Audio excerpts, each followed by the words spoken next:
네, 팔복을 처음 시작했을 때 제가 그때 이제 화평하게 하는 자들에 대해서 묵상하고 있었습니다. 그래서 제가 이제 설교를 해야 돼서 화평하게 하는 자들로 시작을 해서 어느덧 8개를 다 했습니다. 네, 오늘 이 8가지 복을 전체적으로 한번 살펴보고 오늘 예수님께서 안겨주신 그 복에 대해서 한번 누리려고 합니다. 예수님 앞에 있는 자들은 예수님 앞에 콩고물을 얻으러 온 자들이죠. 그러니까 예수님께서 하시는 말씀을 내가 들어보니까 뭔가 그동안의 바리새인과 서기관들은 다른, 그러나 조금 지혜로운데 뭔가 비범한 것 같은데 따라도 되나 하는 정도, 그러나 따라가면 뭔가가 있을까 하는 정도의 그런 마음으로 예수님 앞에 나온 자들이죠. 그런 상태 속에서 예수님 앞에 모여든 가운데 예수님께서 입을 열어 가르치시는 거죠. 좋은 얘기나 있을까 싶어가지고 앞에 있었는데 예수님께서 마치 이렇게 말씀하시는 거죠. 너희들이 원하는 것은 육적인 것에 지나지 않지만 내가 너희한테 주려고 하는 것은 너희가 생각하는 것과 비교할 수 없는 것. 내가 창세전부터 감추어놨던 것. 이제는 그 비밀을 너희에게 알리는데 그것은 바로 천국이라고 말씀하신다라는 것입니다. 영원한 천국이죠. 근데 그들이 뭔가 있을 거라고는 생각을 했지만 이 정도의 복이라고는 상상하지 못했겠죠. 그냥 마치 한 100만 원 정도만 얻으려고 부자 앞에 나왔는데 부자가 이렇게 얘기하는 것입니다. 100만 원 말고 내 모든 걸 상속받으라. 이렇게 얘기를 하는 거죠. 그러니까 자기가 다 누리고도 남을 주고도 남는 복, 그 복을 오늘 상속받은 거죠. 그렇게 오늘 팔복은 마치 작은 걸 기대하고 온 자들이, 빈손으로 아무것도 없이 그냥 작은 것 하나 얻으러 온 자들이 예수님께서 그들의 품속에다가 팔복을 확 넣어버리시고는 안겨주시는 그런 모습으로 저는 오늘 팔복을 보려고 합니다. 심령이 가난한 자들은 어떤 자들이었습니까? 실제로 가난한 자들이죠. 재산으로나 여러 가지로도 몸이 아프거나 몸뚱아리 하나 가지고 있는데 그 몸뚱아리도 지키기 힘든 그런 자들이었습니다. 세리와 죄인들, 심령이 가난하다 못해서 그 가난한 마음을 내가 직면해 버리면 내가 부셔질 것 같아가지고 날마다 외면했던 자들이죠. 자기가 죄인이 되고 싶어서 죄인이 된 사람이 어디 있겠습니까? 다 바리새인처럼 서기관들처럼 존경받고 멋있는 사람이기를 원하죠. 누가 로마의 그들한테 이렇게 빌붙어 살면서 그냥 세금이나 떼어 먹으면서 세리라고 누가 손가락질 받고 싶겠습니까? 그런데 그거밖에는 살 길이 없는 거죠. 살다 보니까 그렇게 살아간 거예요. 살다 보니까 내가 어느 순간 죄인으로 있는 거죠. 병들고 흠 있는 자들, 창녀, 세상이 등진 자들, 그들이 심령이 가난한 자들이었죠. 완전히 파산한 자들, 구제불능, 가망이 없고 누구도 사랑하지 않는 자, 사람들 눈에는 동정이나 환멸밖에는 받을 수 없는 그들에게 오늘 예수님께서 말씀하시는 거죠. 내가 이제부터 하는 말은 너희한테 해당하는 말인데 심령이 가난한 자들아 창세로부터 예비된 나라를 상속받으라. 천국이 너희의 것임이라. 애통해하는 자들은 어떤 자들입니까? 세상 가운데에 있는 슬픔과 심령의 가난함으로 눈물을 많이 흘린 자들이죠. 눈물을 많이 흘려서 기진맥진한 자들, 심령이 가난해서 초라한 것들, 정말 아무것도 없는 내 인생은 왜 나만 이렇게 불행하지? 왜 나만 이렇게 저주받은 인생 같지? 왜 나만 이렇게 살아야 하지? 하면서 그 밤낮 눈물밖에 없었던 자들, 그들에게 예수님께서 위로를 선포하신다라는 것입니다. 아니 지금까지 자기는 저주를 받은 인생인 줄 알았는데 망한 인생인 줄 알았는데 사실은 복된 자였다라는 거죠.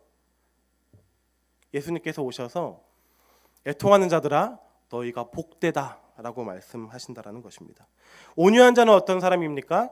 예수님을 직면해 보니까 예수님께서 주신 그 품 안에 주신 그 복을 내가 바라보니까 내가 이 복을 받을 근거가 없는 거예요. 근데 내가 왜 받았지? 이유가 없는 그런 자들. 그런 자들이 온유한 자로 자라나게 되는 거죠. 또 이전에는 자신이 아무리 날고 기어봤자 내 인생을 들고 흔들고 쥐어짜보고 뭐 하나 나올 수 있을까라고 하면서 짜봤자 아무것도 나오지 않는 그런 자들. 자신 안에는 근거가 없는 자. 그들이 온유한 자라는 거죠. 그런 자들에게 어떤 지혜가 샘솟습니까? 내 인생의 성공은 내 인생을 내가 포기하는지 안 포기하는지 거기에 달려 있구나. 예수님한테 자신의 삶을 맡기는 것밖에는 답이 없다라는 거죠. 그렇기 때문에 온유한 자는 어떠한 자들입니까? 자기 인생을 예수 그리스도 앞에서 날마다 포기하는 자, 자기의 주권을 날마다 주님 앞에 맡기는 자, 그가 온유한 자들이라는 것입니다. 바울은 이러한 모습을 뭐라고 표현합니까? 나는 날마다 죽노라. 내가 자랑할 게 하나가 있는데 나의 언변, 내가 말씀을 하는 지식, 나의 가문, 혈통, 아니 나는 그리스도 안에서 날마다 죽노라. 이것이 나의 성공이자 내 자랑이다 라고 얘기한다는 것입니다. 그런 자들은 무엇을 갈급해야 합니까? 그리스도의 의. 바리새인과 서기관들이 말하는 의가 아니라 그리스도 안에 있는 의를 목말라 하는 자들이죠. 남들을 구제하면서 와 당신 진짜 대단합니다. 어떻게 그런 구제를 합니까? 하는 그 박수에 열광하는 것이 아니라 멋진 기도를 하면서 당신의 기도는 하늘의 보좌를 흔들고 하나님의 보좌를 진동시켰습니다라는 말에 열광하는 것이 아니라 헌금을 이만큼 하면서 그 과부의 작은 헌금을 깔보는 그런 우쭐대는 사람이 아니라 그리스도의 이름 없이 빛도 없이 그냥 나는 예수님만 알면 된다. 내가 헌신하는 거, 내가 양보하는 거, 내가 포기하는 거, 내가 수고하는 거, 사람들이 몰라줘도 행여나 나는 분명히 그거를 선으로 했는데 그것이 나한테 오해를 받고 억울할지라도 나는 우리 주님만 알면 된다. 나는 그리스도로 만족하겠다. 나는 사람의 영광으로 나는 목마르지 않겠다. 나는 오직 예수 그리스도의 의로만 만족하겠다라는 자가 의에 줄이고 목마른 자들이죠. 그들은 만나는 모든 사람들을 긍휼히 여길 것입니다. 자기가 가진 게 없는데, 자기가 아무것도 없는 상태에서 예수 그리스도께서 그 우리 속에 우리 품 안에서 복을 팍 안겨주셨는데 그 누구를 만나든 간에 당신은 오면 안 되지라고 얘기하지 않는다라는 거죠. 누구나 다 와도 된다라고 얘기한다라는 것입니다. 상대방이 왜 이렇게 나를 긍휼히 여깁니까? 라고 한다면 그 근거가 다른 곳에 있지 않습니다. 나한테 있죠. 나를 봐라. 나를 봐라. 그리스도께서 나를 긍휼히 여기셨는데 내가 당신을 긍휼히 여기지 못할 이유가 뭐가 있겠냐 라면서 그렇게 인생을 살아가는 자들이죠. 하나하나 작은 하나하나에 마음을 두지 않아요.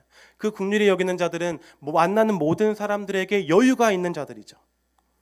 예수님을 아직 잘 모르는 자들이 교회 안에서 이해되지 않는 행동들을 가끔 하지 않습니까? 저희 어렸을 때는 강단에 신발 신고 올라가면 안 되지 않았습니까?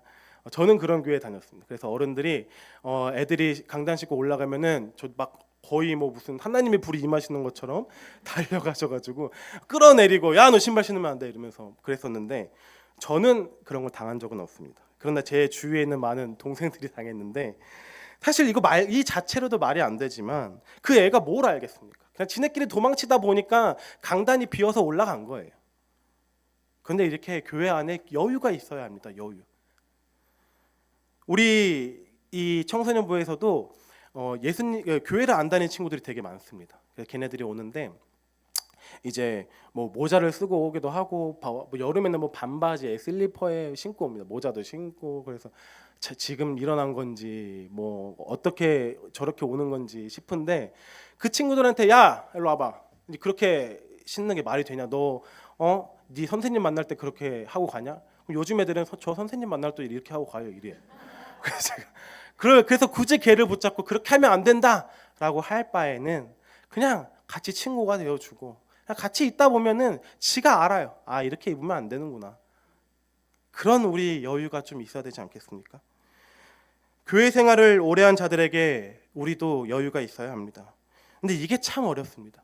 믿음이 없는 자들에게는 저희 많이 여유가 있지 않습니까? 다 해도 된다, 괜찮다 하지만 믿음 생활을 오래한 사람들한테 우리가 사실 여유가 있기가 되게 힘이 듭니다. 어떻게 저런 직분을 가지고 저런 역할을 가지고 저런 훈련을 받았는데 왜 저렇게 행동하지? 라는 마음이 우리가 많이 들지 않습니까? 그러나 예수님은 그 마음을 기뻐하지 않는다라는 거죠. 믿음의 난파를 겪은 자들에게 자신의 배를 내어줘야 돼요. 믿음의 힘든 자들에게 내 배에 올라타서 먹고 쉬라고 해줘야 된다라는 거죠. 물도온 하인들처럼 예수님 앞에 나아가서 긍휼히 여기는 자는 어떤 자들이었습니까? 그리스도의 긍휼을 받아서 내 긍휼을 쏟아버리는 자들.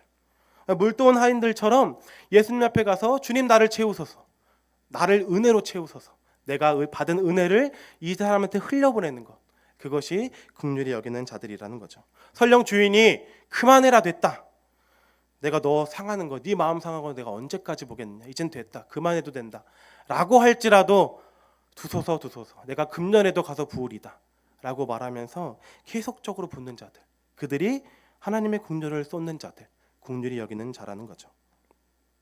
왜냐하면 자기 자신을 보면은 답이 나오지 않습니까? 저도 마찬가지고 우리도 마찬가지고 그리스도께서 그렇게 매해마다 긍휼을 쏟지 않으셨다면 여기에 남아 계시는 분이 한 분도 없으실 줄 믿습니다. 그러면 이제 누가 하나님 앞에 마음이 깨끗한 자입니까? 그리스도 안에 있는 의로 하나님을 사랑하고 이웃을 사랑하는 자. 그리고 하나님께서 그토록 기다리셨던 것, 형상의 회복, 마음의 할례를 받은 자들이라는 거죠. 마음의 할례를 받은 자들은 어떤 자들입니까? 성령님이 그 안에 내주하는 자들. 그러니까 성령님께서 내 마음에 내주하려면 어떤 자들이어야 합니까? 그 마음에 그리스도로 피 뿌리심을 받은 자들. 그러니까 하나님의 자녀들. 우리가 하나님을 볼 수 없는 자들이었지만, 하나님의 진노하심 앞에 죽어야 할 죄인이었지만, 이제는 어떤 자들이 된 것입니까? 하나님의 자녀로서 하나님을 바라보는 거죠. 이들은 그리스도께서 하셨듯이 화평하게 합니다. 땅과 하늘을 화평하게 하는 자들이죠. 불의한 세상 가운데에 화평을 선포하는 자들인 거죠. 여러분들, 마귀가 가장 좋아하는 것이 무엇입니까? 분열이죠. 마귀의 가장 큰 무기는 분열이에요.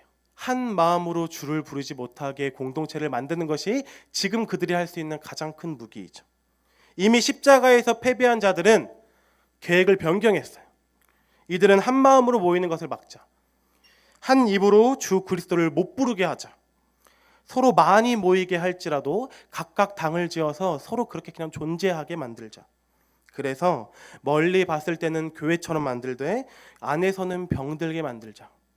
그래서 그들로 하여금 우리는 많이 모인다, 화려하다로 만족하게 하자. 그들의 계략이죠. 그들의 계략 가운데 어떤 자들이 필요합니까? 화평하게 하는 자요. 이것은 우리 아버지께서 하신 일이죠. 하나님과 우리를 화평하게 하셨듯이 이제 우리로 그 역할을 부탁하시는 거죠. 내가 너희에게 했듯이 내가 너희에게 부탁하마.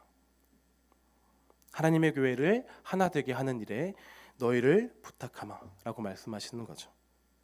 교회 안에서 이파 저파가 갈리는 것이 아니라 이파 저파를 묶어서 가운데에 모아줄 그 피스메이커, 그것이 화평하게 하는 자들입니다. 팔을 가르며 세상에서 자신의 이득을 위해 살아가는 자들이 아니라 자신을 내어주는 자들, 우리 신랑께서 하신 일, 십자가 위에서 죄 없으신 분이 모든 손해와 억울함을 스스로 감당하시고 우리를 어떻게 하셨습니까? 다 안아서 하나님의 품으로 던져버리시죠. 우리를 화평하게 하신 일처럼 우리도 그 화평하게 하는 일을 하는 것이 마땅하다라는 것입니다. 그렇게 여러분들, 우리 손해를 영광으로 삼기를 부탁드립니다. 다 자신의 이득을 위해 살아갈 때 가장 좋지 못한 자리를 먼저 찾으셔서 거기에 앉으시고, 내가 여기에 앉아서 다른 사람이 좀 편할 수 있다면 내가 불편한 자리에 가시고, 저희는 주차가 넉넉하기 때문에 이런 일은 잘 없지만 주차를 할 때 내가 이 사람과 저 사람 때 이 주차 때문에 싸울 바에는 내가 차라리 맨 저 멀리 가가지고 주차해버리고 마귀가 틈을 타지 못하게 그 화평하게 하는 일을, 우리가 그 손해를 영광으로 삼기를 부탁드립니다.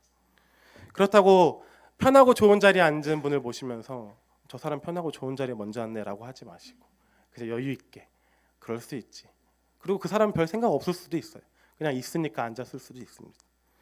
그러나 우리가 모든 의사결정 가운데 가장 손해보는 길을 선택하기를 부탁드립니다. 왜 저렇게 바보같이 사냐고 손가락질 받으시기를 부탁드립니다. 왜 저렇게 생각 없이 멍청하게 사냐고 비난받기를 부탁드립니다. 그것은 지혜로운 것이 아니라면서 혀를 끌끌 차는 것에 대해서 즐겁게 들으시기를 부탁드립니다. 어쩌면 교회에서조차도 그런 사람들의 손해와 그 아픔을 못 알아채릴 수도 있어요. 그러나 아무도 몰라줘도 사실 우리 주님만 알면 되지 않습니까? 우리 다른 사람이 다, 가장 가까운 사람조차도 그거 지혜로운 방법 아니다. 당신이 맨날 손해보니까 다른 사람이 다 당신한테 떠넘기지 않냐. 이렇게 말할지라도 나는 주님이 알면 된다. 주님만 알면 된다. 그런 자들에게 우리 예수님께서 아버지, 자기 하나님 아버지를 향해서 뭐라고 말씀하십니까? 아버지, 내 자녀들입니다. 화평하게 하는 자들은 하나님의 자녀라 일컬음을 받을 것입니다. 이 땅에서 있는 잠깐의 손해와 잠깐의 불편보다 하늘에 있는 영원한 영광을 사모하기를 부탁드립니다. 손해를 영광으로 아는 공동체, 이게 우리 교회의 자랑이지 않습니까? 저희 주일학교에 보면은 너무나도 많은 곳에 주일학교의 재정이 굉장히 많이 쓰이고 있지 않습니까? 걔네들 헌금도 안 내고 쓸모도 없고, 그렇다고 교회에 뭐 일이 터지면은 뭐 와가지고 도와주지도 않고, 그렇다고 얘네가 자라가지고 교회에 뭐 헌금을 많이 하겠습니까? 얘네 대학교 딴 데 가면은 지방 가면은 지방 교회 갈 거고, 그리고 뭐 조금만 청소년부서 애들도 조금만 뭐 힘들다 그러면은 다른 분당 의료교회 간다 그러고 그렇게 많은 시간을 보내는데 저 분당 의료교회 갈래요. 제가 잘못한 건 아니에요. 근데 이제 뭐 분당 의료교회 간대요. 그래서 그래 편히 가라 이렇게 또 안 간대요. 그래서 그런데 저희 그들한테 많은 것을 붓지 않습니까? 많은 재정을 붓고 있지 않습니까? 많은 헌금을. 그런데 그 헌금을 내시는 어른들 중 한 명이라도 내가 손해를 보고 있다라고 생각하지 않고 이것은 복음을 위해서 내 영광이다라고 여기지 않습니까? 이것이 우리 교회의 자랑이라는 거죠. 이것이 이 박해가 일어나지 않는 우리나라, 이 박해가 없는 이 성경을 펴도 찬양을 해도 아무렇지도 않는 이곳에서 우리가 받을 수 있는 최고의 박해죠. 모두 손해를 보지 말라는 곳에서 주를 위해, 공동체를 위해 손해를 보는 그곳에 누가 계십니까? 우리 예수님이 계십니다. 천국은 그런 자들의 것입니다. 이 8가지 복을 지나면서 저희 마음 가운데 있어야 할 것이 무엇이냐면, 이 8가지 복은 예수님께서 받으셨을 때 깨달아야 되는 거예요. 내가 지금까지 생각했던 복이 아니었구나. 내가 생각했던 복이 아니구나. 를 깨닫는 것이 오늘 팔복이라는 거죠. 심령이 부한 자들이 잘난 것이 아니라, 항상 웃으면서 파티를 벌이는 자들이 잘난 것이 아니라, 자신감이 넘쳐서 내가 한번 하면 할 수 있다 하면서 호기 부리는 자들이 대단한 것이 아니라, 빈손으로 온 자들, 오병이어처럼 그냥 예수님 하나 보고 온 자들, 그 빈손으로 온 자들에게 예수님께서 그 품 안에다가 팔복을 껴안아 버리시는 거죠. 그게 오늘 팔복의 말씀이라는 것입니다. 빈손으로 온 것, 그러나 풍족히 돌아가는 자들. 이 예수님께서 이 일을 위해서 얼마나 많은 시간을 기다렸는지 모릅니다. 창세전부터 감추셔서 영원의 시간 가운데 계속해서 기다리시죠. 그리고 하나님의 때가, 주님 언제까지요? 저들 죽어나가는데 언제까지 내가 기다려야 합니까? 하면서 오랜 시간을 기다리시다가 드디어 이 땅에 사람의 몸을 입고 오시고, 그래서 30년을 더 기다리시고 드디어 말씀하시는 거죠. 사랑하는 자녀들아, 내가 이 복을 너에게 안겨주려고 하늘을 갈라 영원의 시간 가운데 있던 내가 유한한 시간 가운데 들어왔고, 사람의 몸을 입고 이 땅에 와서 성대를 울리면서 말씀하시는 거죠. 참된 복은 이것이다. 팔복을 받은 자들은 이 땅에 살아가지만 하늘을 소유한 자들이죠. 우리는 여러분들 무엇으로 살아가야 합니까? 요 팔복을 기준으로 살아가야 된다라는 거예요. 예수님 안에 주신 이 복을 내가 잘 간직하면서 가꾸고 계속 리마인드 하다가 내가 인생을 살아가면서 다시 한번 꺼내어 보는 거죠. 내가 지금까지 추구했던 복이 예수님께서 말씀하신 복과 같은가? 아니라면 내가 다시 쥐고 있던 복을 버리고 다시 주님께서 주신 복을 가지고 한 걸음 한 걸음 내딛어야 한다라는 것입니다. 내가 이 땅의 것으로 복되다고 말한다면, 그런 마음이 든다면 우리는 어떤 상태인 것입니까? 예수님께서 주신 복을 버리고 다른 복을 가지고 있는 거라는 거예요. 우리 중에 사실 이 땅에 있는 것이 복되다고 말하는 사람은 없을 것입니다. 저희가 다 이제는 교회에 많은 생활 잘 지냈고 또 많은 지식이 있기 때문에 그렇게 말하는 사람은 없죠. 그러나 우리 마음 가운데에 땅에 있는 것으로 우리 마음에 위축되고, 나는 분명히 교회 생활 열심히 하고 이렇게 많이 헌신하고 이렇게 많은 시간 가운데 교회에 있는데 왜 저 사람보다 내가 덜 가졌지? 라는 그런 마음, 그 마음이 우리 마음 가운데 땅에 있는 복을 추구하게 한다라는 거죠. 그래서 하나님을 원망하게 만들고, 그래서 하나님 앞에 속상하고 하나님 앞에 서운하고, 그러나 참된 복이 아니라는 것입니다. 그 복을 내려놓기를 바랍니다. 그것은 썩어 없어질 복이에요. 창세로부터 가져오신, 예수님 품속에 가져오신 복을 우리는 가지고 있어야 합니다. 그것이 참된 복입니다. 그러나 이렇게 산다는 것이 참 어렵지 않습니까? 최근에 제가 이제 친구 집에 갔는데, 저희 집이 뭐 그렇게 썩 좋은 집이 아니에요. 곰팡이가 자꾸 열려가지고 파티를 펼쳐서 힘들어 죽겠는데, 뭐 여기 피면 곰팡이 피고 뭐 저기 피면 곰팡이 피고 이래가지고 힘든 상태에서 친구 집에 한번 놀러를 갔습니다. 이제 혼자 사는 친구인데 이 삼성 다니는 친구다 보니까 이제 아파트를 산 거예요. 그래가지고 갔더니 너무 쾌적하고 좋은 거예요. 그럼 내 마음 가운데에 부러운 거예요. 그래서 이 친구가 너는 뭐 하냐 이랬는데 제가 뭐라고 하겠습니까? 청소년 애들이랑 우리 같이 뭐 맛있는 거 먹고 그래 이러면 이게 뭐 하는 짓이야 이러면서 이해도 못해요. 그래서 말도 안 하고 그냥 난 교회에 일하고 있어. 이렇게 복음 전에 애들이랑 같이 놀아. 이렇게 얘기하고 그냥 마는데, 그러면서 제 마음 가운데 부러움이 생기는 거죠. 그러나 긴 시간, 한 3시간, 4시간 대화를 하면서 제 마음에 들어오는 마음이 안타까운 거예요. 얘 너무 행복하고 좋아 보이는데 예수 그리스도를 모른다는 사실. 내가 20년 지기 친구거든요. 초등학교 6학년 때부터 친구인데, 내 묶어놓고 때려가지고도 예수님 믿게 해주고 싶은데 그럴 수 없다라는 사실. 그것이 내 마음에 애통하고 안타까운다라는 거죠. 선교단체에 있을 때도 간사님들이 그렇게 돈이 없어요. 청년들을 양육하면서 그때 간사님들이 하도 가난하니까 대학생들도 돈이 없지 않습니까? 근데 대학생이 밥을 사줘요.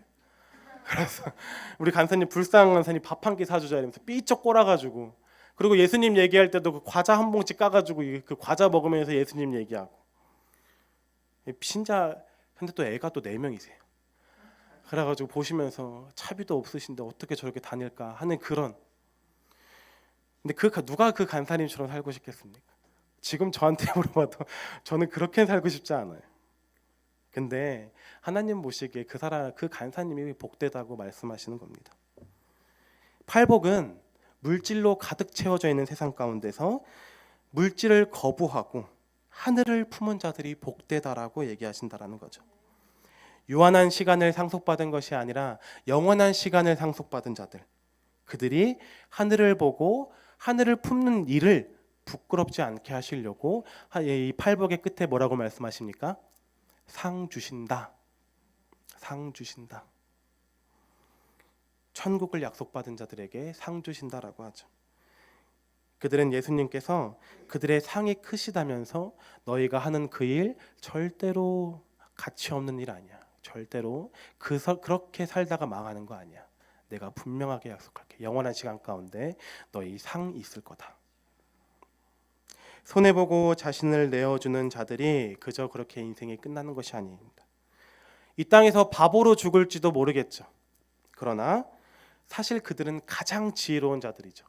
잠깐 있는 이 땅에 있는 것보다 영원한 것에 목숨을 건 자들, 상 주시는 일을 바라본 자들, 이 복을 누리며 지키고 꽉 끌어안아서 우리가 예수님 다시 오시는 그날까지 신부로서 잘 준비되는 우리 모두가 되기를 주님의 이름으로 부탁드립니다.